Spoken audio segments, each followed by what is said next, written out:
प्यारे बच्चों, good morning. कैसे हैं आप सब? उम्मीद है सब ठीक होंगे, स्वस्थ होंगे और आप लोग सेंटअप परीक्षा की तैयारी कर रहे होंगे। आज जो है आपका दो पेपर है, इंग्लिश और हिंदी। तो जो बच्चे का हिंदी पेपर है वो बच्चे सब्जेक्टिव में अगर तैयारी नहीं किए हैं, उनको लगता है कि सब्जेक्टिव क्वेश्चन नहीं बनेगा, तो उनके लिए वीडियो काफी ज्यादा इंपॉर्टेंट है, उनके लिए वीडियो काफी स्पेशल है। आप सेंटअप परीक्षा देने से पहले ये वीडियो को देख लीजिए, क्योंकि सब्जेक्टिव क्वेश्चन का जो आने की संभावना है वो बहुत ज्यादा स्पेशल क्वेश्चन से आएगा और यहां से आपके क्वेश्चन आने की पूरी संभावना है। आप लोग अच्छी तरह से तैयारी कर रहे हैं। मात्र 5 से 6 घंटे के बाद आपका एग्जाम है और 5 से 6 घंटे के बाद आप सेंटअप परीक्षा देंगे। और ये याद रखिए, सेंटअप परीक्षा का जो लेवल है वही लेवल आपका फाइनल बोर्ड परीक्षा में रहेगा।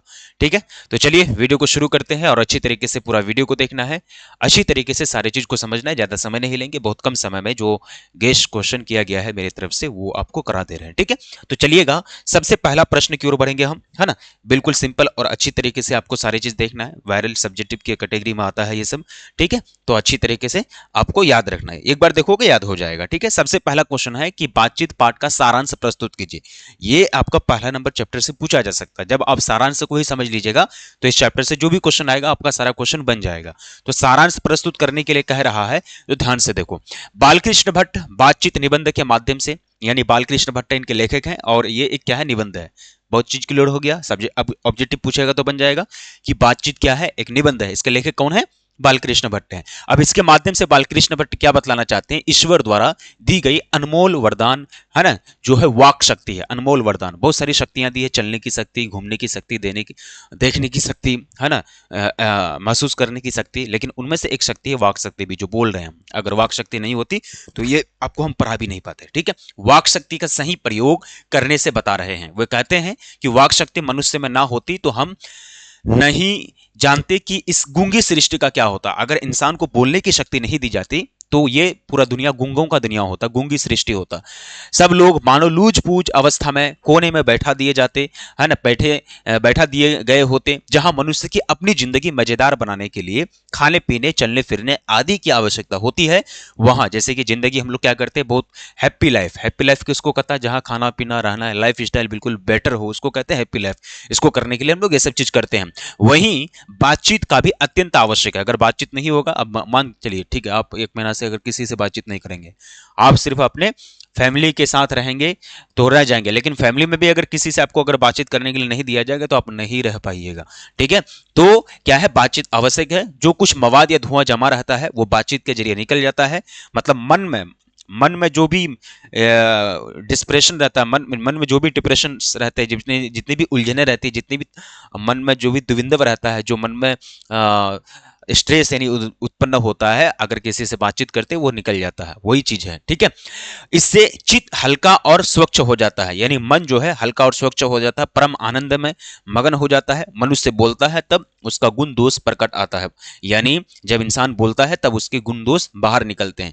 बेन जॉनसन के अनुसार मनुष्य के बोलने से ही उसके रूप का साक्षात्कार होता है। ठीक है, ये है आपका बातचीत का क्या सारांश। अब सेकंड क्वेश्चन देख लो। अगला है, उसने कहा था कहानी को केंद्रीय भाव प्रस्तुत कीजिए। ये किसके द्वारा लिखा गया? चंद्रधर शर्मा गुलेरी के द्वारा लिखा गया था। इसमें प्रथम विश्व युद्ध में 1914 से लेकर के 18 तक जो प्रथम विश्व युद्ध हुआ था उसमें एक मुख्य कैरेक्टर लहना सिंह की चर्चा की गई है। ये चंद्रधर शर्मा गुलेरी के द्वारा लिखा गया है और उन्होंने अपने जीवन में 3 ही कहानी लिखा है, उनमें से एक ये है। ठीक है, उसने कहा था प्रथम विश्व युद्ध की पृष्ठभूमि में लिखी गई कहानी है। चंद्रधर शर्मा गुलेरी ने लहना सिंह और सुबेदारनी के जरिए मानवीय संबंधों का नया रूप प्रस्तुत किया है। यानी लहना सिंह शादी करना चाहता था सुबेदारनी से, लेकिन नहीं हो पाता है।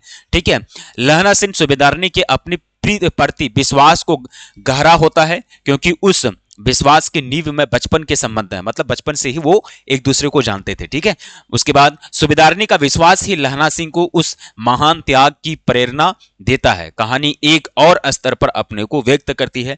प्रथम विश्व युद्ध की पृष्ठभूमि पर यह एक अर्थ में युद्ध विरोधी कहानी भी है, क्योंकि लहना सिंह के बलिदान का उचित सम्मान किया जाना चाहिए था, परंतु उसका बलिदान व्यर्थ हो जाता है ना। वो कहते हैं ना कि वो लड़की को चाहता है, लड़की की शादी भी नहीं हो पाती है और वो बलिदान दे देता है। उस लड़की का हस्बैंड और उनका बेटा का रक्षा करते करते वो खुद मर जाते हैं।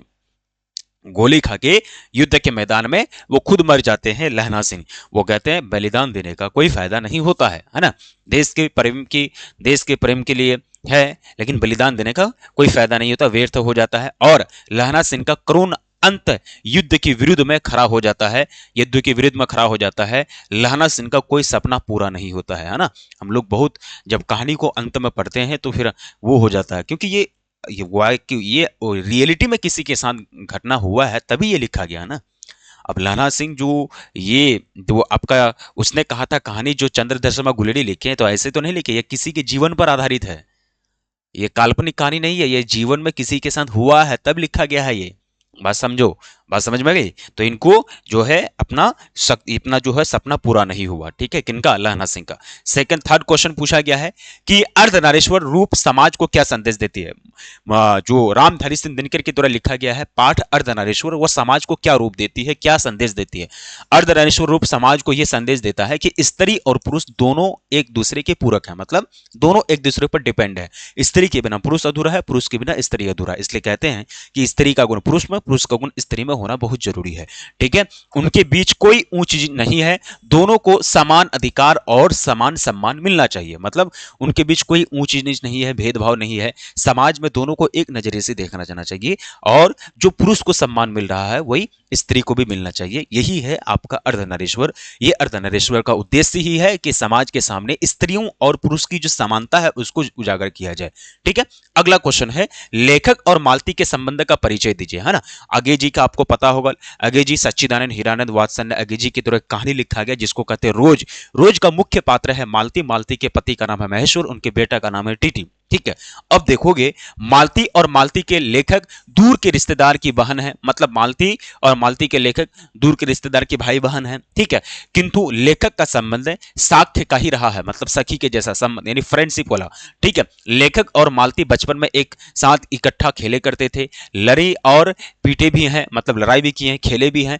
लेखक और मालती का व्यवहार एक दूसरे के प्रति सख्य ही स्वेच्छा और स्वच्छता भरा रहा है, मतलब यानी बिल्कुल क्लियर फ्रेंडली रहा है, ऐसा नहीं कि उसमें कुछ लोचा है, यानी बिल्कुल क्लियर और फ्रेंडली संबंध रहा है लेखक कौन, अगे जी और मालती के बीच, ठीक है। दोनों बचपन के दोस्त हैं।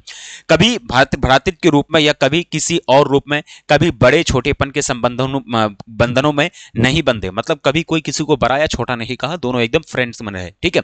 लेखक मालती को 4 साल बाद देखने के लिए जाता है। लेखक कहते हैं जब मैं मालती को इससे पहले देखा था तब वह एक लड़की थी, लेकिन अब वो विवाहिता हो गई है ना। लेखक 4 साल बाद देखने के लिए उनको घर में आता है कि और वो कहते हैं कि जब मैंने मालती को देखा तो वो एक लड़की थी, लेकिन अब शादी हो गई है ना, अब शादी हो गई है, अब जीवन जो है आगे निकल रहा है, ठीक है। ये चीज हो जाता है। अगला दिखेगा भगत सिंह की विद्यार्थियों से क्या अपेक्षाएं। आपको पता है एक लेख और एक पत्र लिखा गया है। एक लेख के माध्यम से वो स्टूडेंट्स को क्या करते हैं, मोटिवेट करते हैं। स्टूडेंट्स को वो क्या करते हैं, स्टूडेंट को बताते हैं कि आपको पढ़ाई के साथ साथ राजनीति में भी कदम रखना चाहिए, क्योंकि अगर आप राजनीति को नहीं देखेंगे तो गुंडे लोग राजनीति में आ जाएंगे और समाज को आगे बढ़ने में रोकेंगे। और रियलिटी में है भी, है ना, जो लोग गाली देते हैं, जिनके उल्टा सीधा मेमेज जो है वीडियोस वायरल हो जाता है, वो लोग जो है जीत करके विधानसभा में गए बिहार में, ठीक है। गजब हो गया है ना। जैसे कि केसी सिन्हा, जिनका हम गुरु, जिनके हम स्टूडेंट्स रह चुके हैं, आप लोग भी उनका बुक पढ़े हैं। और केसी सिन्हा जो हैं, आप लोग भी उनका बुक पढ़े हैं। मैथ बहुत बड़े गणितज्ञ है, बिहार के नहीं पूरे भारत के, ठीक है। उनको हरा दिया गया। और जो है एक मतलब जिनका कोई वजूद ही नहीं है, मतलब जो मतलब क्या बोलेंगे, छोड़ो, किसी का भी कैंडिडेट है तो ऐसे लोग हार जाते हैं। बिहार की धरती है, बिहार के लोग पता नहीं अजब ही है यहाँ का मतलब समझ ही नहीं पाओगे, ठीक है। ऐसे ऐसे लोग हारे हैं जिनका कोई उम्मीद भी नहीं सकता, और जो सोच भी नहीं सकता था कि ऐसे लोग हारे हैं, ठीक है। अब क्या बोलोगे, चलो राजनीति है ये। अब चलते हैं भगत सिंह की विद्यार्थी से क्या अपेक्षाएं, ध्यान से देखो। कहा जाता है भगत सिंह कहते हैं कि भारत को ऐसे देश सेवकों की जरूरत है जो तन मन धन देश के प्रति समर्पित करते हैं, मतलब तन मन धन के साथ देश का सेवा करे और पूरी तरह सारी उम्र देश की आजादी के लिए या देश के विकास में न्योछावर कर दे। यह कार्य सिर्फ विद्यार्थी ही कर सकता है, यह काम सिर्फ विद्यार्थी कर सकता है, बाकी लोग नहीं। नेता लोग आएगा लूटेगा। आप दिखेगा जैसे कि बिहार में 71,000 करोड़ रुपए का घोटाला हुआ, ये कोई बोलेगा, मीडिया वाला नहीं बोलेगा। और जब लालू की सरकार थी तो उस समय चारा घोटाला हुआ था। उस समय जो घोटाला हुआ था उसका तो पूरा ट्रायल किया गया। उस समय इतना ट्रायल किया गया कि लालू का जो राजनीतिक जो जीवन है, राजनीतिक करियर है, पूरा डुबा दिया गया, पूरा एकदम उसका राजनीतिक करियर खत्म हो गया, है ना। उतना उनको सजा मिल गया। चलो पाप किया, सजा मिल गया। लेकिन अभी जो गठबंधन में जो सरकार चल रही है, सॉरी, अभी जो कंबाइन में सरकार चल रही है बिहार में, जो अभी नई सरकार चुन के आई, वही सरकार नहीं चुन के आई, सिर्फ विपक्ष की संख्या कम हो गई अभी, ठीक है। लेकिन अभी क्या हुआ कि क्या ये सरकार जवाब देगी कि 71,000 करोड़ रुपया कहां गया बिहार का, है ना? क्या इन लोगों को जवाब देना चाहिए? लेकिन बिहार की जनता भी इतना मूर्ख है कि कभी जवाब नहीं मांगेगा, सिर्फ वो पुराना चीज को लेके चलेगा। लालू ने चारा घोटाला किया, अरे भाई तुम्हारा जो ये 71,000 करोड़ घोटाला हुआ इसके बारे में भी पूछो। उस समय जब लालू का घोटाला हुआ था उस समय 9,000 करोड़ रुपया का हुआ था, 9,000 करोड़ कहाँ का और कहाँ 71,000 करोड़ रुपया, है ना? इसके बारे में कोई पूछेगा नहीं? पूछेगा क्यों? क्योंकि धर्म का नशा चढ़ गया, धर्म का नशा, है ना? धर्म क्या है? वो कहते हैं ना कि एक कहा था अरस्तु, या अरस्तु ही शायद कहे थे कि धर्म एक अफीम है, जितना पियोगे उतना पीने का मन करेगा। मतलब धर्म एक नशा है, जितना चढ़ाओगे उतना चढ़ाने का मन करेगा, है ना? चलो बस सारा चीज चल रहा है भैर। लेकिन बात करोगे बिहार के लोग हो या फिर भारत के लोग हो, जो अमीर लोग है ना, वो लोग सोच लिए हैं कि भारत में कुछ नहीं होने वाला है, इसलिए वो लोग शिफ्ट हो रहे अमेरिका में, ठीक है। आप रिपोर्ट उठा के देख लीजिए, भारत में लगभग 5 से 6 हजार व्यक्ति जो है पर ईयर भारत की नागरिकता छोड़ रहे हैं। क्यों छोड़ रहे हैं? कि वो जानते हैं कि बिहार भारत में कुछ होने वाला नहीं है, आने वाला जनरेशन कोई मेरा एक कंपनी नहीं खड़ा कर सकता है, अगर कंपनी खड़ा करेगा तो यहाँ की सरकार मदद भी नहीं कर सकती, इसलिए वो लोग जा रहे हैं अमेरिका, ठीक है। तो खैर छोड़ो, अब देखते हैं। तो ये चीज कहा जाता है सभी देशों को आजाद करने वाले वहां के विद्यार्थी और नौजवान ही हुआ करते हैं, वे ही क्रांति कर सकते हैं। अतः विद्यार्थी पढ़ें, जरूर पढ़ें, साथ ही पॉलिटिक्स का भी ज्ञान लें, हासिल करें, और जब तक जरूरत पड़े अगर मैदान में, पॉलिटिक्स के मैदान में, तो पॉलिटिक्स के मैदान में कदम रख दें, ठीक है। तो ये चीज किया जाता है, भगत सिंह का विद्यार्थी से अपेक्षा की जाती है। नेक्स्ट सवाल है, बिस्नी मानक को लड़ाई में क्यों भेजती है? ये आपका जो है मतलब ये कहां से आया बिस्नी मानक? जहां बर्मा में लड़ाई हो रही थी, सिपाही की मां, सिपाही की मां से क्वेश्चन है। सिपाही का नाम है मानक, सिपाही की बहन का नाम है मुन्नी, सिपाही की मां का नाम है बिस्नी, और सिपाही की मां की पड़ोसन का नाम है कुंती, ठीक है। अब देखो, बिस्नी एक निम्न वर्गीय परिवार की महिला है, उसे अपनी मुन्नी की विवाह के लिए पैसों की जरूरत है, इसलिए वह मानक को पैसा कमाने के उद्देश्य से लड़ाई में भेजती है। ये एक एकांकी है, एक एकांकी एक तरह से भारतीय समाज की विवाह परंपरा पर कुठाराघात है, जहां पैसे पर दहेज तथा दहेज प्रथा जैसे सामाजिक कुरीति के कारण लड़कियों की शादी नहीं हो पा रही है ना। अब चलो अगला, डायरी क्या है? ये चीज आपको पूछा गया। डायरी हिंदी साहित्य की वह विधा है जिसमें कोई व्यक्ति अपने मन की बातों को कागज पर लिखती है। किसी व्यक्ति का महत्वपूर्ण कार्य, दैनिक जीवन लिखी गई होती है, उसको कहते हैं हम लोग डायरी। तो डायरी आप लोग लिखते हैं? डायरी लिखना चाहिए, वैसे भी हम भी लेकर के आए थे डायरी, लेकिन हम नहीं लिख पा रहे हैं। देखो ये डायरी है ना, हम भी लिखने, हम भी चाहते हैं कि मेरे जीवन में क्या क्या हुआ है ये सारा चीज हम लिखेंगे। अब हमको क्योंकि भूल जाते हैं ना इंसान, मान चलिए 2025 में मुख्य घटना मेरे साथ क्या घटा, 2024 में क्या घटा था, 2021 में क्या घटा था, 2020 में क्या घटा था, वो सब तो जीवन में लिख करके याद रखना है। क्योंकि इससे अगर आप अपने जीवन की घटनाओं को, अगर प्रीवियस घटनाओं को अगर देखते हैं, आपके जीवन में क्या घटा है पिछले 10 साल में, उसको अगर आप देखते हैं, उससे आपको सीख मिलता है। डायरी जो बड़े बड़े लोग लिखते हैं ना, वो ऐसे थोड़ा ना लिखते, वो पागल थोड़ा ना है, वो अपने ही जीवन से सीख लेते हैं। इसलिए हम भी डायरी लिख रहे हैं, ठीक है, लिखने के लिए हम लाए हैं, लेकिन शुरुआत हुई है। अपने जीवन में जो मूल घटना होगी, कौन किसके साथ क्या करता है, मेरे साथ क्या हो रहा नहीं हो रहा, कौन किसके साथ क्या किया, वो चीज लिखना बहुत जरूरी है, ठीक है। चलो अगला जो है प्यारे बच्चों, आगे जो है, कवि ने अपनी एक आंख की तुलना दर्पण से क्यों की है? मतलब ये आपका करबक से लिया गया है, कवि एक आंख की तुलना दर्पण से क्यों करते हैं? कवि मलिक मोहम्मद जायसी का नाम है ना, मलिक मोहम्मद जायसी, करबत जो पद्मावत से लिया गया। कवि ने अपनी एक आंख की तुलना दर्पण से इसलिए की है क्योंकि दर्पण स्वच्छ व निर्मल होता है, उसमें मनुष्य की वैसी ही प्रतिछाया दिखती है जैसा वो वास्तव में होता है। कवि खुद को दर्पण के समान स्वच्छ व निर्मल भाव से युक्त मानते हैं, उसके हृदय में जरा सा भी कृत्रिमता नहीं है, मतलब उसमें हृदय में कोई भी बनावट नहीं है। ये है आपका कवि का एक आंख का है, क्योंकि कवि पद्मावत में जो लेखक हैं मलिक मोहम्मद जायसी, उनका एक आंख और एक कान नहीं है। क्या चेचक का बीमारी हो गया था, इसलिए उसका एक आंख और एक कान नहीं है, जिसके कारण वो क्रूप दिखते हैं। लेकिन एक आंख एक कान नहीं होने के बावजूद भी वह ईश्वर का गुणगान गाते हैं, ईश्वर को कभी बुरा भला नहीं कहते हैं, ठीक है। और हमले, हाँ, अगर धूप अगर गायब हो गया, धान सूखा के समय लो, है ना, दिखाई नहीं देता ऊपर वाले को, ये सब चीज बोला जाता है। चलो अगला है, तुलसी के हृदय में किसका डर है? तुलसीदास के हृदय में किसका डर है? देखिएगा, तुलसी की दयनीय अवस्था में उनके संगे संबंधियों आदि किसी ने भी उनकी सहायता नहीं की। तुलसीदास जब दयनीय अवस्था में थे, जब गरीबी में थे, जब परेशानी में थे, उनके कोई भी रिश्तेदार उनको मदद नहीं किए, सागा संबंधी कोई मदद नहीं किए। उनके दिल में यानी हृदय में इसका संताप था, मतलब उनका क्रोध था कि मेरा हमको कोई साथ नहीं दिया जब हम परेशानी में थे, जब हम दिक्कत में थे, ठीक है।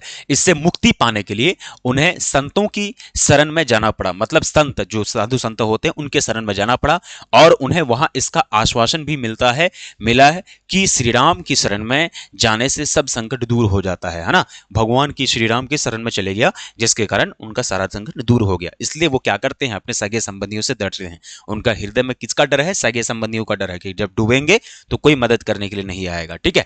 कवियत्री का खिलौना क्या है, मलिक देखिएगा, एक मतलब जो है सुभद्रा कुमारी चौहान जो है क्या नाम है, सुभद्रा कुमारी चौहान के क्या द्वारा लिखा गया है, एक पुत्र वियोग सुभद्रा कुमारी चौहान के द्वारा लिखा गया है, जो यूपी की लेखिका थी और वो एमएलए यानी विधायिका रह चुकी थी आपके कांग्रेस पार्टी से। ठीक है। अब देखो उनकी बेटा मर जाता है कार एक्सीडेंट में, और ये भी कार एक्सीडेंट में मर जाती है, और उनका बेटा मर जाता है, छोटा बच्चा, बहुत दुख होता है उनको, जिसके कारण वो लिख देता है एक कहानी, एक रचना लिख देता है, पुत्र वियोग। ठीक है।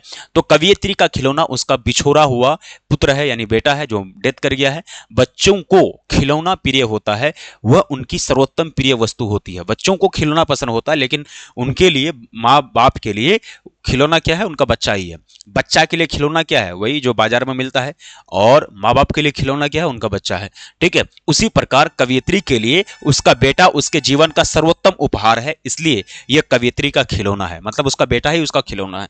ठीक है। अब चलो अगला है, पुत्र के लिए माँ क्या क्या करती है ना। वो चीज आपको पूछा गया कि बेटा के लिए माँ क्या क्या कर सकती है। पुत्र के लिए माँ हर कदम पर सचेत होकर चलती है, उसे डर लगा रहता है कि उसे न लू न लग जाए, कहीं उसे सर्दी न लग जाए, कहीं उस भय से उसे अपने गोद से भी नहीं उतारती, उसे अपनी आंचल की ओर में छिपाए रहती है। जब पुत्र माँ कहकर पुकारता है तो माँ सभी काम छोड़कर दौड़ी चली आती है। पुत्र के ना सोने पर उसे थपकी देती है, कभी लोरियां सुनाती है ना। एक बेटा के लिए, छोटा बच्चा के लिए माँ क्या क्या कर सकती है वो सब लिख देना है। उषा का जादू कैसा है, ये चीज पूछा गया है, ज्यादा क्वेश्चन नहीं है, 13-14 क्वेश्चन ही है, उसके आगे नहीं है। ठीक है।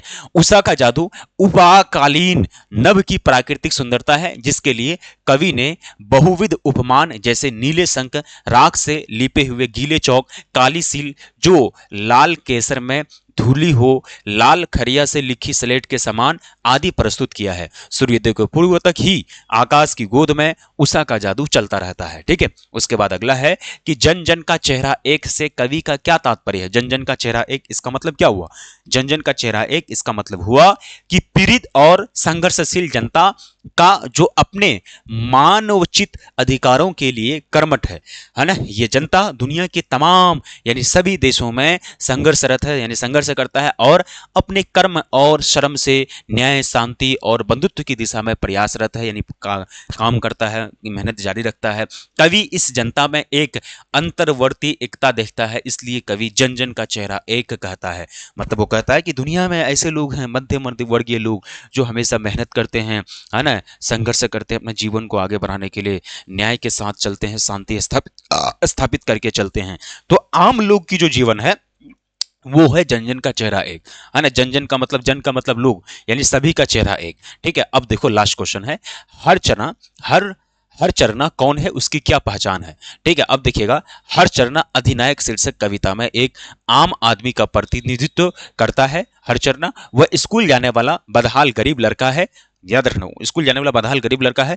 राष्ट्रीय त्योहार के दिन झंडा फहराए जाने के जलसे में राष्ट्रगान दोहराता है। हर चरना की पहचान फटा सुचन्ना पहने हुए एक गरीब छात्र के रूप में है, यानी गरीब स्टूडेंट के रूप में। ठीक है। तो प्यारे बच्चों, यहाँ कुछ सब्जेक्टिव क्वेश्चन गेस किया गया मेरे द्वारा, और ये आपके एग्जाम में आने की पूरी संभावना है, आपके सेंटर परीक्षा में। इसको ईमानदारी से देख लो, बस क्वेश्चन आएगा उसको आराम से लिख देना। ठीक है। क्लास कैसे लगी इसके बारे में जरूर बयान कीजिएगा, और जो भी बच्चे ऐप को डाउनलोड नहीं किए, सफल एकेडमी ऐप को डाउनलोड कर लेना, और जितने भी बच्चे चैनल को सब्सक्राइब नहीं किए हो, चैनल को सब्सक्राइब कर लो अगली क्लास के लिए, है ना, क्योंकि अच्छी तरह से आपको तैयारी करनी है। क्लास कैसे लगी इसके बारे में जरूर प्रतिक्रिया आप दीजिएगा। उम्मीद करते हैं क्लास बहुत अच्छा लगा होगा, और जितने भी बच्चे आप लोग पीडीएफ नोट्स एडमिशन नहीं लिए है क्रैश कोर्स में, पीडीएफ नोट्स हम आपको प्रिंट आउट के लिए दे दिया गया है, ऐप को जाकर के आप लोग ले लीजिए। ठीक है। क्लास कैसे लगी इसके बारे में जरूर प्रतिक्रिया दीजिएगा। चलिए मिलते हैं फिर शाम की क्लास में। Bye, love you too, take care, thank you so much, bye.